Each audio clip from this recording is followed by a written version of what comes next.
without further ado, let me start my presentation here.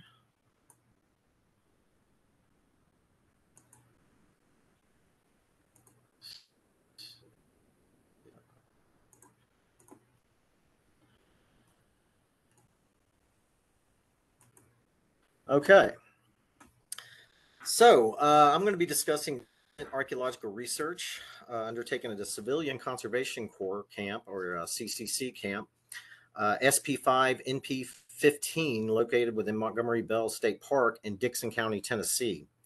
The site functioned as a temporary labor camp during the Great Depression for the CCC and potentially other federal workers between 1935 and 1942 while the park was under construction. During its occupation, it primarily served as a segregated camp for African American corpsmen in Company 44 to 97. The camp contains the remains of dismantled buildings and over 100 feet documented during the Archaeological Survey. Investigation surveyed the camp and nominated the site for inclusion on the register, the management and interpretation of the site within the park. Based on the results, the site was found to contain preserved artifacts, features, and foundation ruins. So over the next hour, I plan to discuss the history of Montgomery Bell, the CCC, and the results of the survey. Montgomery Bell State Park is located on U.S. Highway 70 near the town of Burns in Dickson County. It began as a National Park Service recreational demonstration area project in 1935. The park was constructed by federal workers, primarily the CCC, as part of the New Deal. In 1943, the park was deeded to the Tennessee Department of Conservation and designated a state park.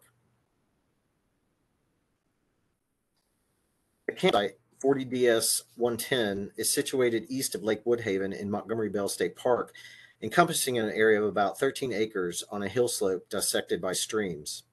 It served as a temporary laborers camp for the CCC and possibly other federal workers, including the WPA and PWA, between 1935 and 1942. The camp consists of the remains of previously standing buildings, roads, utilities, pathways, a courtyard, and leveled areas that extend from near the shore of the lake to a park residence at the top of the slope. The area is densely wooded and comprised of secondary growth hardwoods situated on a toe slope of an elevated upland. And the site has essentially been undisturbed since the camp was abandoned and dismantled in 1942. Numerous federal works programs were initiated during the New Deal era between 1933 and 1942. Programs such as the CCC, the Works Progress Administration, or WPA, and the Public Works Administration, PWA, were enacted by Congress or executive orders from President Franklin D. Roosevelt. They were designed to benefit the public welfare and provide jobs to alleviate hardships from the Great Depression.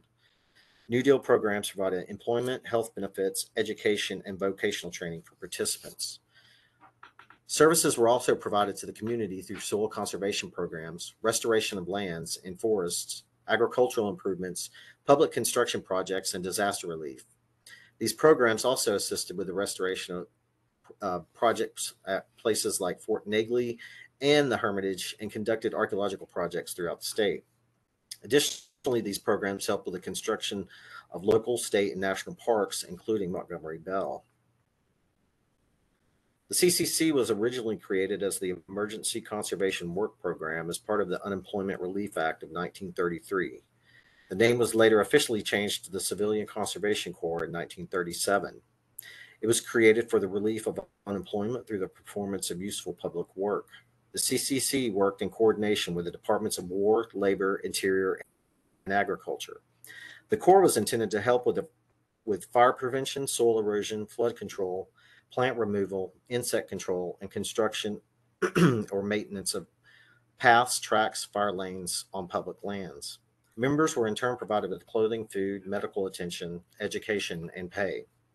CCC boys consisted of unemployed, unmarried men between the ages of 17 and 28. Later, the age was reduced to 23 after 1937. Older veterans were later able to join as well. Participants were paid $30 a month, with $25 being sent home to their families. Individuals signed up for 6-month terms and typically served 1 year. Segregated companies comprised of Native American or African American Corps members were also created. Women were not incorporated into the CCC, although a few states attempted to enroll them through private funding. Over 25 million Americans enrolled in the program through its existence, with over 70,000 serving in Tennessee. The CCC was initially created with non-discriminatory policies. However, this quickly changed under the direction of Robert Fechner, who instigated a policy of segregation and enrollment caps towards minorities. African American enrollment in the CCC was set at 10%, which was argued to be consistent with their proportion in the total population. Other groups also served in lower proportions, including Asian and Latin Americans. African Americans were placed into separate companies led by white officers and foremen. This policy was eventually reversed, and a few companies like that at Gettysburg National Military Park consisted of strictly black members. If enrollment was low among African Americans in certain areas, they were allowed into white companies, usually to serve in positions related to kitchen work. Segregated companies were mostly placed in remote areas such as national parks, since their presence typically created unrest amongst local communities. At Montgomery Bell, the locals petitioned their congressman not to construct an African American camp at the park. The CCC boys in general were seen to be vagrants and ruffians. The construction of any CCC camp could strain relations with the public, although they usually came to accept or praise the efforts of the young men. This includes the efforts of the young men at Montgomery Bell. Enrollees were introduced to a regimented militaristic lifestyle. They lived in barracks, wore uniforms, followed daily routines, and were directed by camp commanders. Camp commanders were regular reserve Army officers who supervised all activities of the enrollees. Park superintendents coordinated all project work within parks. Administrative officials were assisted by a supply sergeant, a mess sergeant, a cook, a doctor, dentist, chaplain, and educational advisor. Sometimes engineers and skilled local craftsmen were also hired to assist with projects. CCC camps were typically constructed similar to many Army camps. They consisted of tents or prefabricated frame buildings set in a planned arrangement consisting of lanes and paths between buildings. A standard camp was U-shaped with recreation halls, a garage, hospital, administrative buildings, a mess hall, officers' quarters, barracks, and a schoolhouse numbering approximately 24 buildings. Camps, however, typically altered this standard plan to suit their own needs and personal tastes. A description of a CCC camp provided by a reporter recalls that buildings contained wood-burning stoves for heat, showers and tubs for laundry in the washroom, and barracks with 2 rows of Army cots and chests at the foot of each for the men's belongings. Ideal recruitment for the CCC camps was approximately about 200 enrollees, though these numbers were not always met. CCC used standard Army designs for temporary camp buildings by 1935. Camps usually had a mix of rigid and portable wood frame buildings. Temporary buildings were prefabricated in sections and reconstructed at the site. These usually rested upon wooden piers set every 10 feet. Barracks measured about 20 by 130 feet, officers' quarters 20 by 40 feet, and technical service quarters 20 by 80 feet. In 1939, the specification of some buildings were revised, and these prescribed specifications were generally taken as recommendations, and camps built or altered buildings according to their needs. Montgomery Bell State Park was named for a local iron industrialist and contains the remains of,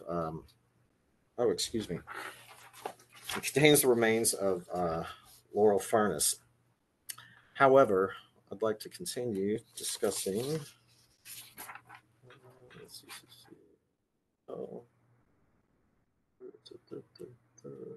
Excuse me. Skip that.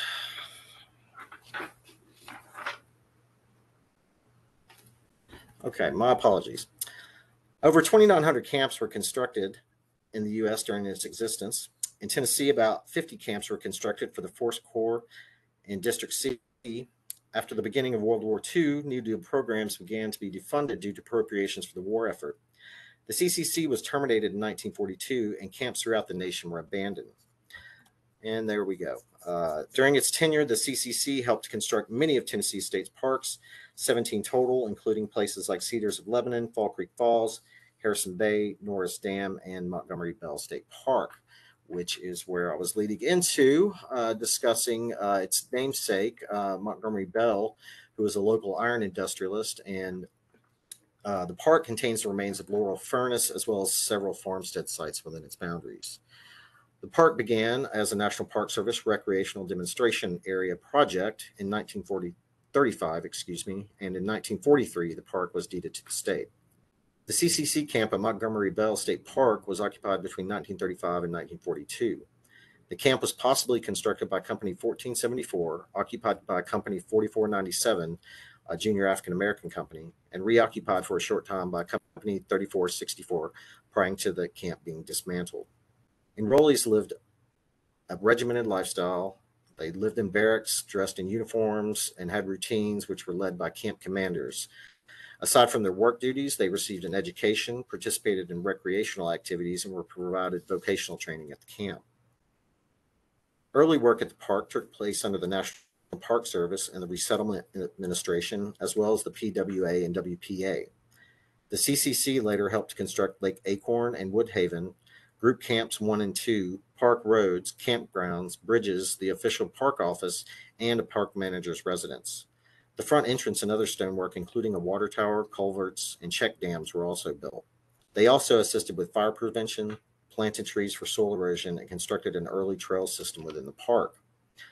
Aside from their duties within the park, they were also sent out on multiple occasions to go help with other projects throughout the state, including building levees on the Mississippi River and also helping with flood victims on the Cumberland and Tennessee rivers, which some who had been evacuated from their houses even had to stay at the camp temporarily during this time. Companies that participated in work at Montgomery Bell included Company 1474, Company 4497, the junior African American company, and Company 3464. Company 1474 was organized in Clarksville and worked at Montgomery Bell in early 1935. The company arrived in May and lived in tents until more substantial quarters could be constructed. They conducted advanced work in the park, including constructing water lines, roads, and potentially the CCC camp. Company 4497 was an African American company that arrived in December of 1935 from Powell Station. The company was stationed at Montgomery Bell until 1940 or 41, and they were relocated to Chattanooga. They are believed to have been the primary occupants of the CCC camp designated SP5 or State Park 5 and later NP15 or National Park 15 after 1940. Company 3464 was the next company to work on the park and possibly utilize the existing CCC camp. They moved from Cumberland Mountain State Park to Montgomery Bell in 1941 and then were transferred to Copper Hill in 1942. Other companies are also likely to have temporarily worked at the park since they were occasionally transferred for additional help on projects when necessary. Camp SP5 NP15 housed about 200 African American workers, which likely consisted of work crews of 40 to 50 men managed by white administrators. Enrollees were supervised by a company commander, captain, and a subaltern or first lieutenant, who were Army Reserve officers. A project superintendent, clerk, mechanic, foreman, or architect, shovel operator, landscape architect, and an African American educational advisor were also employed at the camp. Planning documents, aerial photography, and primary documents available at Montgomery Bell State Park has helped to identify buildings and archaeological features at the camp. Park planning map from 1939 shows the location of buildings, roads, and electrical lines. Water and sewer lines are also known to have existed based on archaeological evidence. A historical aerial photograph of the camp shows building, roads, and paths. Additional historic photographs show the enrollee barracks, welfare center, educational building, a woodworking shop, and the mess hall. The site also potentially had a project office, smokehouse, spring house, blacksmith shop, a garage, and a molding and casting building based on planning documents. In 1942, the CCC was terminated and the camp was dismantled. The camp was planned for demolition immediately following abandonment, and the site was to be incorporated into the park. Buildings were raised and the area was to be intended to be utilized for educational purposes. This plan did not come to fruition. However, at least one building was saved and removed to be reused as a maintenance storage building. Later, the CCC boys would return for reunions held at the park by the National Association of Conservation Corps alumni in Middle Tennessee chapter during the 1990s. While most buildings were dismantled, their preserved remains indicate the integrity of the site has now been destroyed, and inferences about the camp are still possible. Distinct building and activity areas exist and are represented in the spatial patterning of artifacts and features. Building remains, features, and artifacts identified during the project were left in situ since the time of abandonment. The only modern disturbances to the site have been associated with installation of a few interpretive signs, trash dumping or littering, and the installation of utilities for the park residents. In 2020, staff from the Tennessee Division of Archaeology conducted an archaeological survey at the camp as part of a historic preservation grant provided by the Tennessee Historical Commission to survey the site and research its potential for nomination to the National Register. This research built upon a previous limited pedestrian survey conducted in 2018. Another goal of the project was to help with the preservation and interpretation of the site for park management purposes. It was also expected to expand our knowledge of CCC camps and segregated laborers camps during the Great Depression. Archaeological investigations included documenting and mapping site features as well as surface collection and shovel testing of previously standing buildings. 25 buildings and 101 features were identified during the survey. Specifically, the survey has shown that a potential to address 3 different research themes, including camp activities, segregation, and daily experience. 25 building locations were identified during the archaeological survey. Non-extant buildings included a kitchen/mess hall, welfare center, the camp headquarters, officers' barracks, 2 enrollee barracks, a bathhouse and adjacent laundry, an education building, and various other outbuildings. Additional buildings are also present in historical area photography, but were not able to be identified in the field. A late 20th century park residence currently used by the staff is also located at the top of the slope near the entrance to the camp. Building remains documented during the survey were comprised of several foundations and numerous small concrete footer pads used to support the piers of buildings. Buildings at the site were portable wood frame buildings set upon footer pads or supported by rigid foundations. They also contained modern amenities like electricity and plumbing, and were connected by stone-lined paths organized topography based on the slope rather than a grid-like arrangement documented at other camps. Shovel tests were excavated at several building locations to determine the presence of subsurface artifacts or features, as well as examine stratigraphy. Previously standing buildings that were tested included the officers' barracks, 2 enrollees' barracks, an unidentified outbuilding that could represent the educational building, the kitchen mess hall, the welfare building, and the camp headquarters. 36 shovel tests produced cultural material, and excavated artifacts were typically recovered within the top 5 to 6 inches of shovel tests. All of the artifacts were surface collected from building locations or associated dumping areas, and were primarily dated to the earliest 20th century, aside from a few items of trash.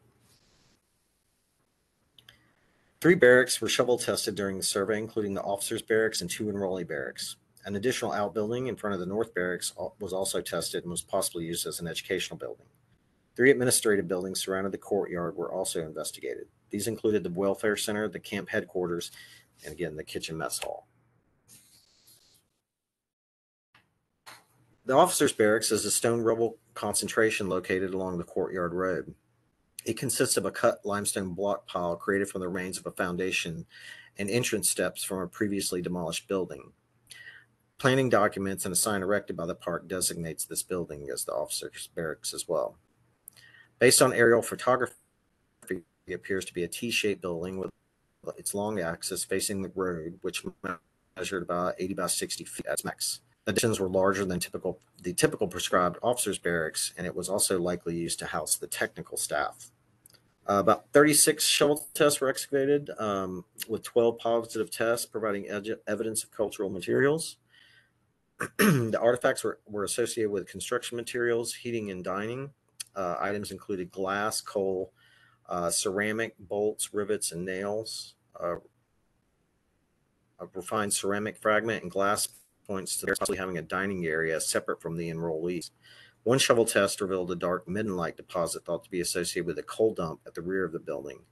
Additional features included a sign rack and stone-paved path leading to the entrance of the building. 2 depressions associated with plantings were noted on either side of the path, and there was also evidence the paving continued toward the stone-lined entrance. The stone line entrance is still intact while the rest of the stonework has been pushed into a pile. Architectural features also included 3 concrete footer pads and iron poles potentially used for structural support or plumbing. A vertical ceramic utility pipe was also found within the building's boundaries. A depression was also located underneath the rear of the building and could represent a cutout area used as a cellar or crawl space. A leveled area to the south was also noted and used for parking. The one enrollee barracks, described as the South Barracks, consisted of a 130 by 20-foot building set on concrete pads. 4 footer pads, stone lined planting circles, as well as a small diameter iron water pipe were found at the site. A line of stone on the edge of the building could have been used for filling between footers or as part of a path. Feature 88 is located on the southeastern edge of the building and was originally thought to be the foundation of a structure. It is made up of a stone-lined entrance or vestibule with stone-lined paths leading to the barracks. 15 shovel test pits were excavated with 4 producing artifacts, which included bolts, bottle glass, strap hinges, and a nail.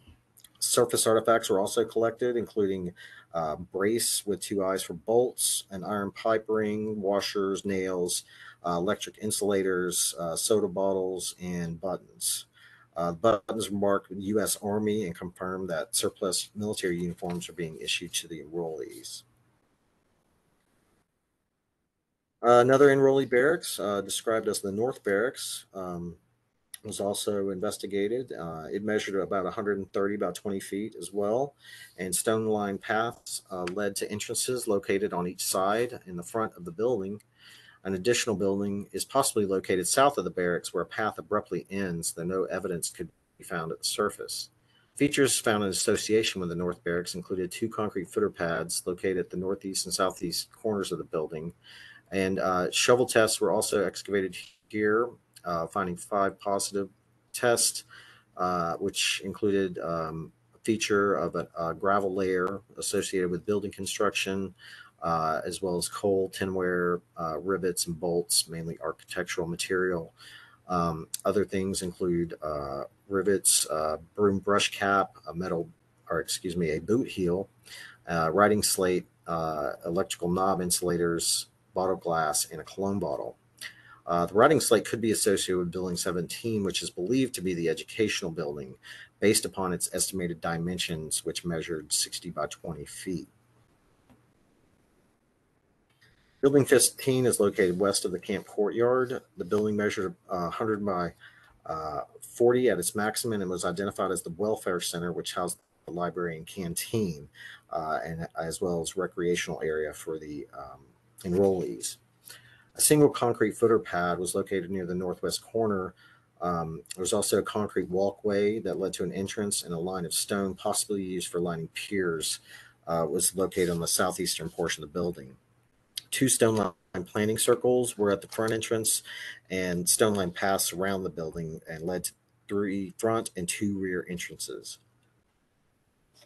A water fountain is also located northeast of the building along a stone line path.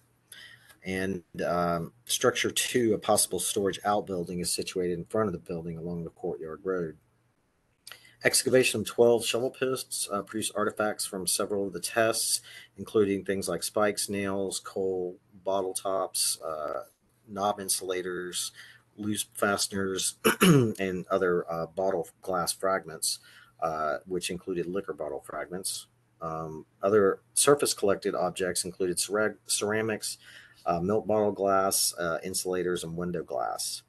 Dining-related artifacts were likely related to the canteen, which sold food and drinks, including alcoholic beverages.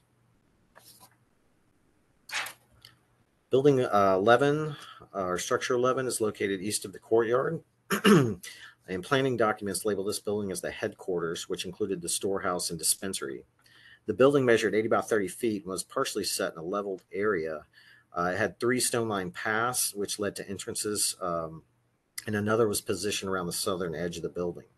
11 concrete footer pads were at the surface, as well as large erosional depression that was associated with a ceramic utility pipe. Two National Park Service survey datums were also located at the rear of the building. Another leveled area used for parking at the headquarters is located due east of the building along the road leading to the kitchen mess hall and is supported by a limestone retaining wall. 10 shovel tests were excavated at the headquarters, with only a few producing artifacts, including coal and bottle glass. Other surface collected artifacts included ink wells and portions of electrical insulators as well. The kitchen mess hall is located north of the courtyard and consists of a limestone foundation, concrete footer pads, and a line of stone along its southern edge, which could have been used as path lining or filler stones between structural footers. The building was a T-shaped building measuring 100 by 80 feet with a basement in its northern section. The mess hall was located within the long axis, with the kitchen located upstairs within the short axis. Two rear entrance porches comprised of limestone foundations with concrete pads were recorded on the northeastern side of the building. Two other entrances for the building were located at the eastern and western sides, where stone-lined paths end, with another likely at the front. Stone-lined planting circles were also found at the building's southern corners, and there was also broken concrete pads and as well as vertical iron water pipe. The basement was outlined with a 25 by 20 foot limestone foundation. A large section of it had a concrete lined floor with small stone lined pit near its center, which could have served as a drain or to hold a structural post. A door was located on its west side, and a feature with two pits and an iron pole between is located just outside of the doorway and was likely associated with activities within the basement. The basement potentially functioned as a space for dishwashing, food preparation, or storage. East of the kitchen mess hall is a leveled area used for parking. A large portion of this is comprised of a dump consisting of coal and cinders from the remains of heating and cooking in the building. Additional kitchen-related dumping occurred in areas north of the building, and which included a large amount of ceramics and glass dumped from kitchen, and were collected, including bottles, jelly jar, coffee cups and mugs, bowls, plates, and serving dishes. Beer, soda, milk, hot sauce, and other types of condiment bottles were also recovered. 18 shovel test pits were excavated at the kitchen mess hall. Only a few of these had cultural materials, including bottle and window glass and bone. Additional artifacts included ironstone plate fragments, an iron stove dampener, washers, jar fragments, window and bottle glass, as well as porcelain insulator knobs. One substantial building that was not tested was the bathhouse and laundry, located about 300 feet northwest of the courtyard. This building is set in a leveled area and is made up of the remains of a concrete foundation with three partitions measuring about 40 by 20 feet. Three iron utility pipes for sewer and water were recorded there, as well as a limestone retaining wall that surrounded the building on its western edge. Artifacts included window glass, iron pipe fragment, porcelain toilet or sink fragments, and a toilet tank lid. A large rectangular depression was located just north of the bathhouse and was labeled as a fish pool by park signage. The pit measures 12 by 12 feet and is about 3.5 feet deep and contains stone debris, indicating it was possibly lined. Camps sometimes included features such as flower gardens, swimming pools, and fish ponds. It's possible this feature was used as a stock pond for Lake Woodhaven or was potentially related to another building. 101 features were recorded during the survey and were primarily related to previously standing buildings that were associated with architecture, utilities, or trash dumps. Features included concrete pads, foundations, water lines, and bottle or coal dumping areas. Others included paths, rock walls, rock line planting circles, as well as unimproved roads, stone-lined paths, and leveled areas used for parking or building placement. The courtyard itself was comprised of a rock wall with a flagpole at its center. Recreational activities and exercise regimes were held there. Additional features included concrete footers found at structural locations. Water fountain mentioned near the welfare building was also seen in planning documents west of the courtyard, and 2 National Park Service data markers were erected during the original survey of the park in the 1930s and were also located near the headquarters. Other features included rock walls, leveled areas, rockline paths, depressions, and unimproved roads. 6 leveled areas at the site were scraped flat by heavy machinery. These were leveled for building construction or parking. Depressions were also noted, which formed erosion created by broken stoneware water pipes for utilities. Stone-lined planting circles were also found near the fronts of structures in areas around the courtyard. Artifacts consisted of materials related to architecture, bathing, clothing, electrical objects, as well as kitchen and personal items. The artifacts are mostly associated with construction hardware and utilities. Objects included bolts, rivets, nails, hinges, ceramic pipe fragments, window glass, as well as electrical insulators and light sockets. Structures were built according to CCC specifications in prefabricated segments connected with bolts. Camps did not always follow these specifications and built their camps according to their needs. At Montgomery Bell, they preferred a mix of rigid construction and temporary buildings along with the topography of the site. Personal and clothing items such as U.S. military buttons, shoe parts, writing slate, inkwells, and a cologne bottle were also found. Other miscellaneous hardware, including stove parts, a broom brush cap, and toiletry objects, were surface collected. A cologne bottle likely demonstrates that the CCC boys were socializing with girls in the local community outside the camp. Military buttons retrieved from the site confirmed that surplus World War I Army uniforms were being issued to the enrollees. A large number of dining-related artifacts, such as ironstone ceramics and bottle glass, were also recovered in association with the dump behind the kitchen mess hall.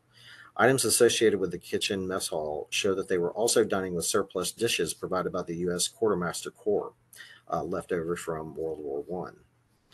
Here we have a segment of a bowl plate, as well as a coffee cup and serving dishes. Other artifacts have been collected during a previous survey at the park and included multiple kitchen, clothing, and personal items. Bottles included intact liquor bottles as well as condiment bottles. Other kitchenware artifacts included bottle openers, salt and pepper shaker lids, as well as a plate lid cover for a meal kit. Forks, knives, spoons, an aluminum bowl, and fragments of utensils were also found. At least one of these fragments was purposely cut for use as scrape metal. One spoon appears to be purposely altered also to create a spout. Architectural artifacts collected included 2 hinges, padlocks, nails, and doorknobs. Padlocks were probably used to lock buildings, protect stores, or to secure footlockers used by the enrollees. Ammunition for firearms was also recovered. 4 fired shotgun shells, bullets, and bullet casings were also found at the site, and points to the fact that they were likely having firearms training at the camp. Clothing-related objects such as buckles, fasteners, strap hardware, sewing equipment, and even preserved textiles were found. One of the buckles was etched with a partially legible CCC and their initials OH. Fasteners included clasp fasteners, 2 zippers, snap fasteners, and buttons. Other objects relating to clothing included strap fasteners and harnesses for backpacks, portions of preserved pocket flaps from uniforms, and a thimble. Buttons collected at the site were comprised of brown plastic buttons, large and small military gilt buttons, and gilt buttons with an American Eagle emblem. U.S. Army metal buttons, overall buttons, and the Duckhead brand button produced by the O'Brien brothers were also found. Each man received 2 sets of clothing while in the CCC, including blue denim work clothes and a spruce green dress uniform. These were generally surplus World War I Army uniforms, and buttons retrieved from the site indicate that the military uniforms and work clothes were issued to the enrollees while at Montgomery Bell. Personal items were made up of things like coins and keys. Coins included buffalo nickels, Liberty Head dimes, quarters, pennies, and tokens. 30 coins were collected there at the site with date ranges between 1926 and 1943. Two of the pennies were impacted by bullets, indicating they were used for target practice as well. Tokens included 3 CCC Company 1442 5-cent tokens, 2 Alabama 5-cent sales tax tokens, and a Red Goose shoe token for $1. The Alabama sales tax tokens have a star design, and one of the coins was pierced. The coin is probably associated with Company 4497's occupation of the site, and the practice of African Americans wearing pierced coins is a tradition that goes back to slavery. The CCC tokens are associated with Company 1442 and indicates they were possibly temporarily stationed at the camp, or enrollees exchanged money between companies. Personal items included lighter fuel cartridges, condom tins, pill container tins, toothpaste tubes, as well as a Benzodrine inhaler. There were also rings, pocket watches, chain pieces, and binocular eyepiece frame, as well as 2 cremation tags. The tags were likely deposited when the CCC alumni had their ashes spread at the site, possibly during one of the reunions. Most of the personal items recovered are related to hygiene, health, or timekeeping.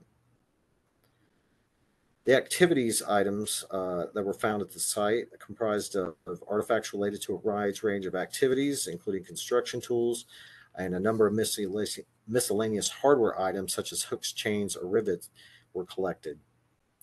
Stove dampeners were also found, as well as horseshoes, storage tags, harmonica reed plate, and several unidentified objects. And research questions were focused on understanding what activities took place at the camp, if there was evidence of segregation, and what were the everyday lives of African American enrollees like in the CCC. Evidence of some of the activities at the camp included dining and waste management. Camp cleanliness was promoted at CCC camps for health and well-being. A broom handle recovered at the barracks indicates the enrollees kept their living quarters clean. Other undocumented means to keep the camp clean included dumping of trash away from buildings. Several dumping areas were recorded during the survey outside of the main camp. Coal and cinders, however, were typically dumped closer to buildings. Indication of dining activities of the site were found near the kitchen mess hall, the welfare building, and the officers' quarters. While the kitchen mess hall and the canteen at the welfare center are known to have served food, dining in the officers' quarters is not documented. The officers' quarters is known to have housed the white camp commanders and likely the technical services crew. It is likely the quarters also had a dining area segregated from the African American enrollees. Other evidence of segregation includes the location of quarters well away from the barracks and nearer to the entrance, as well as its more substantial construction. The building was larger on average than regular CCC quarters listed for officers. It also had more substantially constructed foundation distinct from other barracks, signage, and a stone-paved pathway leading to the entrance. The camp also had an African American educational advisor who likely resided in the educational building closer to the enrollees. While the camp was segregated, they were wearing surplus Army uniforms and dining with ceramics provided by the U.S. Quartermaster Corps, indicating they potentially had similar access to materials at Montgomery Bell that they would have had at other white camps. The buildings were also surplus military structures which are used at many other camps. African Americans were also provided education and vocational training while in the CCC. A fragment of writing slate was found which provides additional evidence of educational training at the camp. It is also documented that the enrollees were supposed to be provided healthy meals. However, the recovery of numerous condiment bottles, including ketchup and hot sauce bottles, indicates the food was possibly considered too bland for their taste. The discovery of a cologne bottle at the North Barracks also provides evidence that the enrollees were able to venture out into the local community and engage with its residents. Other undocumented enlisted activities were also indicated by the discovery of alcohol bottles and smoking equipment, which were likely purchased at the canteen. At least one building survived demolition and was likely intended to be used for park interpretive purposes. The building measures 60 by 20 feet and appears to have been located in a level area near the dam spillway. It is possible it functioned as a workshop for enrollees at the camp. The building was moved sometime in the late 20th century and was covered with aluminum siding. And one of the most significant things I learned while I was doing my research was that Ernest and Ernest Camp was filmed at Montgomery Bell State Park. So if you're ever there in June, early June, we've already missed it this year, but they do celebrate Ernest Day at the park to celebrate his filming of that movie there. Classic at this point, yes. The information obtained from the Archaeological Survey helps to reconstruct the camp spatial layout and sheds light on the everyday lives of its inhabitants. The survey indicates that at least 25 buildings, 101 associated features are evident at the camp, with more possibly unidentified. Camp SP5 NP15 is significant because of its potential to yield information important about African American involvement in the CCC. Archaeological Survey of the area has yielded and shown to have the potential to yield important information about local history and address 3 different research themes involving camp activities, segregation, and the daily experience of African Americans at the camp. The site is also important for understanding the development of Montgomery Bell State Park, the CCC and their involvement, and temporary work camps during the Great Depression.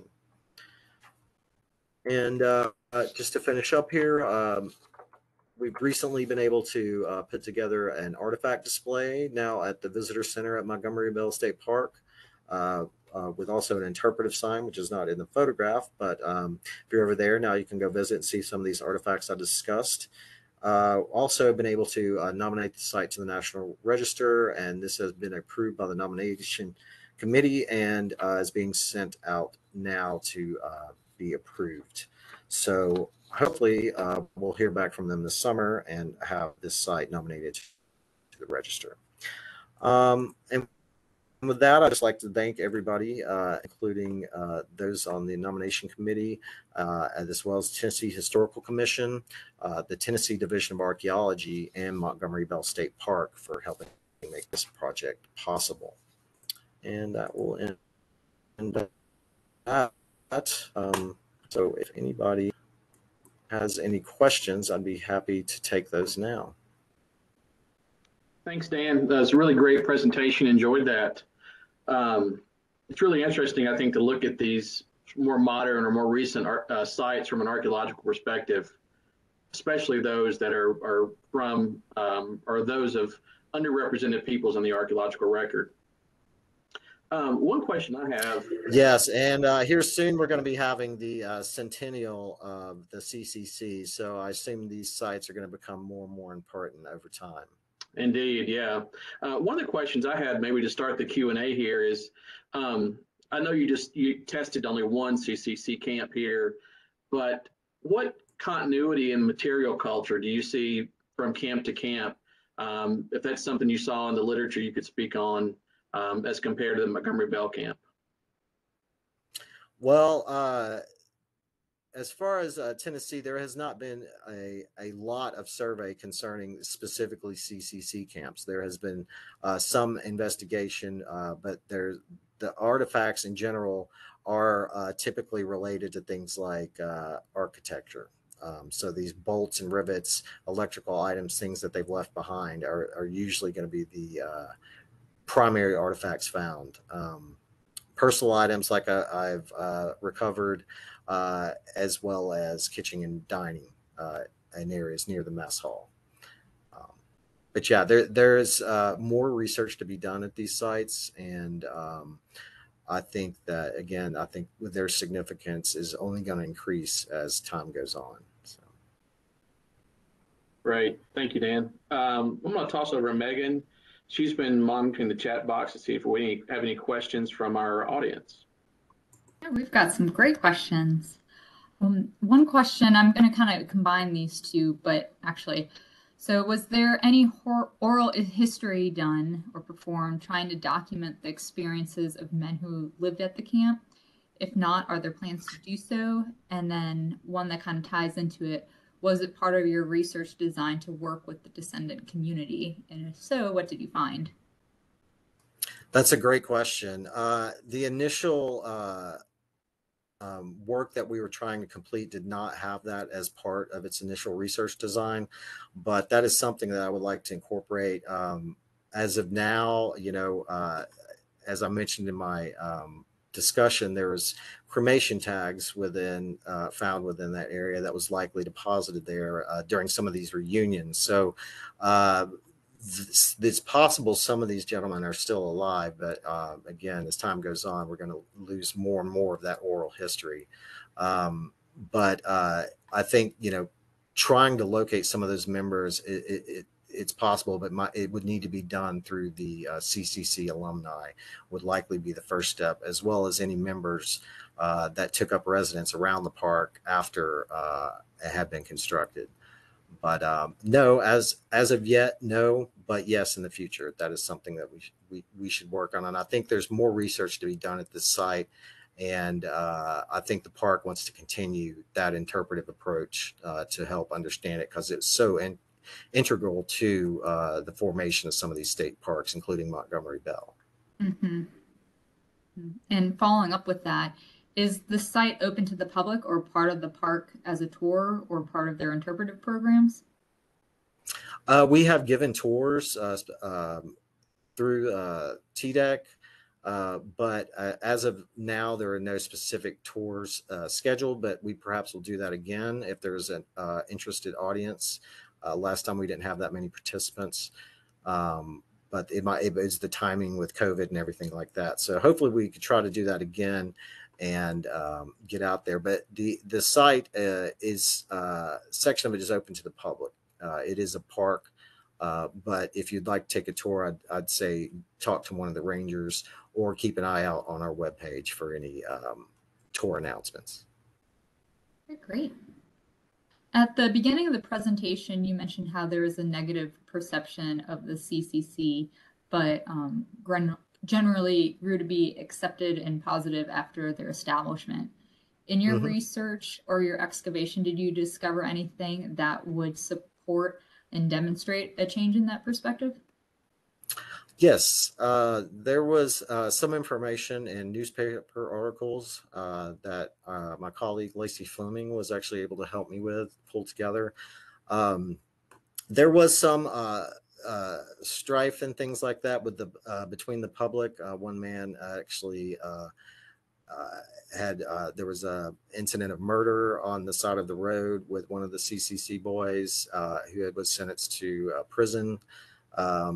But ultimately, the information, that I was able to find showed that, at the beginning, there was hesitancy to allow these boys to come in, and later newspaper articles seemed to applaud their efforts more and more as time went on. One incident in particular was when these young gentlemen actually were risking their lives in freezing cold waters during a flood in 1937 and going to save people in their homes, including an invalid and an older lady who was not able to get out of her house. So, those types of efforts, I think over time kind of swayed the public to say, hey, these boys are okay. And as well, just the construction projects on their own, I think spoke for themselves as to why they were there and what they were doing. And I think the work that they completed there, it helped ingratiate themselves with the local public. You mentioned pipes in several of the structures. Did the buildings have indoor plumbing and electricity? Not all of them had indoor plumbing. Most of them did, especially the bathhouse, the officers' barracks, the kitchen, canteen. The barracks also had running water. Electricity was pretty much in every building. I was able to find some type of electrical item. So, they were pretty much living, in similar amenities that we have today. With fresh running water, electricity, and were very regimented in their schedules, as you could see from the pocket watches we were able to find. But yeah, they pretty much had most of the modern amenities that we have now. Can you elaborate on any differences in the quality of artifacts recovered from the officers' barracks compared to those from other residences? Yeah, there wasn't much found really. Again, this site, it's at a point where it's entering the record. It's becoming part of the record. And most of the artifacts found were at the surface or just below it. And so we did not get a plethora of material in a lot of the shovel tests, but surface collections, there was a lot of abundant material. Primarily, the main difference was that I was finding dining materials in the officers' quarters where it was not in the barracks. Pointing to them likely having a segregated space for dining. They also likely had a bathing area within the officers or technical service crew barracks, whereas the young men were using the bathhouse. But those were some of the major differences. More personal items were found at the barracks as well, just being the sheer number of men that were there, or young boys that were there. We had another question. I think you covered this, but I'll give you a chance to elaborate or share anything else that you found. Yeah. The question is, since these camps were segregated, was there a difference in the layout or amenities, quality of construction, etc., between the African American camp and the white camps there are of typical construction for the other white camps in the other state parks? And I have not been able to really compare that difference well between some of those other amenities, but just based on what I've been able to recover, they were using the same materials, the same quality materials. They were provided the same types of dishes that other companies would have been supplied. So I think there was a standard when it came to, while it was segregated, there was still a standard of living that they both enjoyed that was similar. Except the housing differences, and mainly, some of that can be associated with the the militaristic aspect of that, where you've got managers or officers running the place. They're of course going to have nicer quarters, but these quarters were a little bigger and nicer than typical quarters that you would have found at other sites. That was one of the only main differences, was that the officers' quarters were much more substantially nicer than you would have likely found at other sites. Okay. I think we got another question. Can you determine what they may have been eating routinely? Yes, they have quite an extensive list of all the things they were going to be eating, and I decided not to read that list because it was so extensive, and it's so close to dinner time, and I've not eaten that it would make me hungry. But just imagine what you would get when you go to the grocery store. All quality good foods: eggs, butter, peaches, flour, milk, all the good Southern stuff that we like to eat. They were supplied with, so they were eating likely more healthy than I eat today. So. Great, thank you. All right, do we have any other questions from the audience?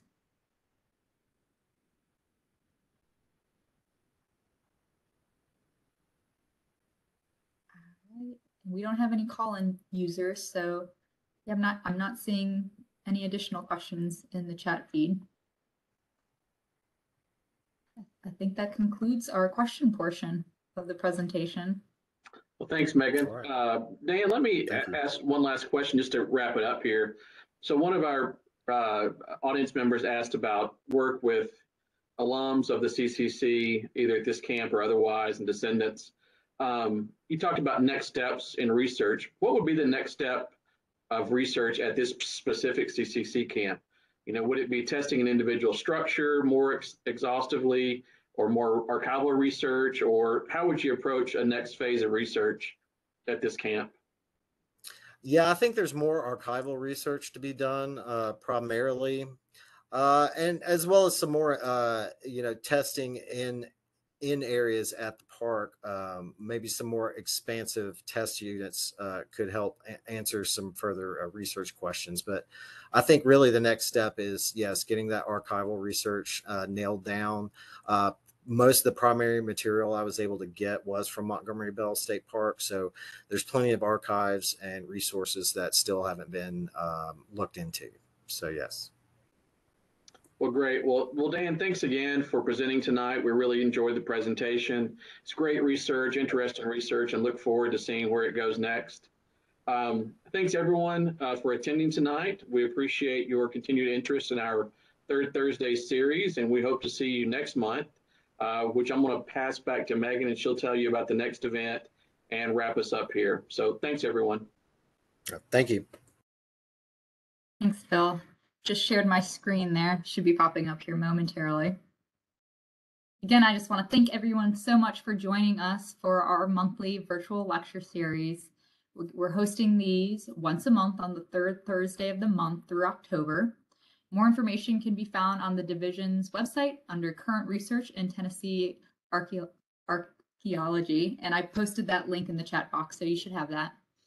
You can also find the link to the website with a quick Google search. If you just search TDOA Division of Archaeology Research Series, it should be the first link listed. If you have any questions, please feel free to contact me or Phil using the contact email listed in the chat box, which I'll provide here shortly. And again, I just want to thank everyone for joining us this evening. And our next event will be on July 21st. Registration will be on the website here shortly, so please join us on July 21st. And with that, I just want to, we can join our event, and thank you again, Dan, very much for sharing your research with us. I look forward to seeing how this continues to develop. Thank you. Thanks for having me. Our pleasure. Thanks everyone. Good night.